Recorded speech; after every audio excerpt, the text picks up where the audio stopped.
Hello बच्चों। हमारा प्रश्न दिया हुआ है CH2 double bond CH CH2 NH CH3 के लिए सही IUPAC नाम लिखिए। Option A, option B, option C, option D में चार नाम दिए गए हैं।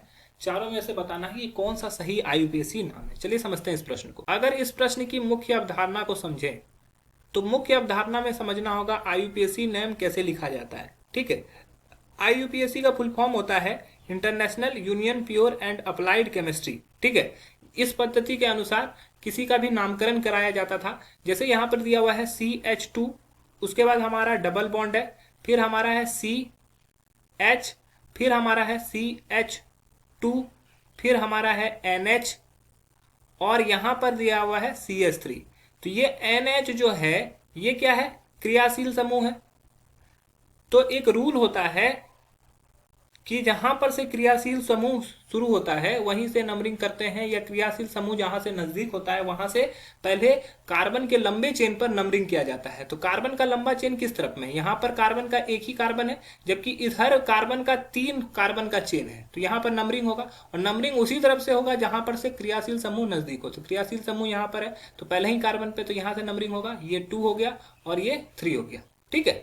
अब पहले हम लोग सब्स्टिट्यूट का नाम लिखते हैं। तो ये हमारा सब्स्टिट्यूट है एक प्रकार का, ये सब्स्टिट्यूट का नाम पहले लिखाएगा। ठीक है। उसके बाद यहाँ पर डबल बॉन्ड भी यूज किया गया है तो डबल बॉन्ड का भी नाम लिखाएगा। ठीक है। और उसके बाद हम लोग लास्ट में क्रियाशील समूह का नाम लिखते हैं। तो इसका नाम क्या है? CH3 का नाम होता है मेथिल। ठीक है। और ये किस पे जुड़ा हुआ है? ये नाइट्रोजन एमिनो ग्रुप पे जुड़ा हुआ है। तो उसके लिए हम लोग क्या लिखेंगे? N methyl. ठीक है। दूसरा सब्स्टिट्यूट में यहाँ पे क्या है? 3 कार्बन के लिए हम लोग क्या यूज करते हैं? क्योंकि एक कार्बन के लिए हम लोग ये मिथ यूज करते हैं। ठीक है। दूसरा एथ, तीसरा प्रॉप, चौथे के लिए हम लोग ब्यूट यूज करते हैं, पांचवें के लिए पेंट, छठे के लिए हेक्स, सातवें के लिए हेप्ट, 8 के लिए ऑक्ट, 9 के लिए नॉन, और 10 के लिए हम लोग डेक यूज करते हैं। ठीक है।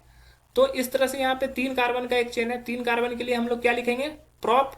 अब देखो यहाँ पर प्रोपेन में क्या है? प्रोपेन नहीं लिख सकते क्योंकि क्यों नहीं लिख सकते? तो प्रोपेन पर प्रोपेन तब होगा, एन तब लगता है जब वहां पर सिर्फ उसका फॉर्मूला CH2N+2 हो और वहां पर कार्बन और कार्बन के बीच में सिंगल बॉन्ड हो।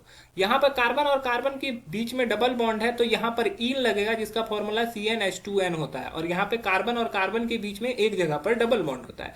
तो यहाँ पे डबल बॉन्ड है तो इसका नाम क्या हो जाएगा? प्रॉप। उसके बाद हो जाएगा 2 इन।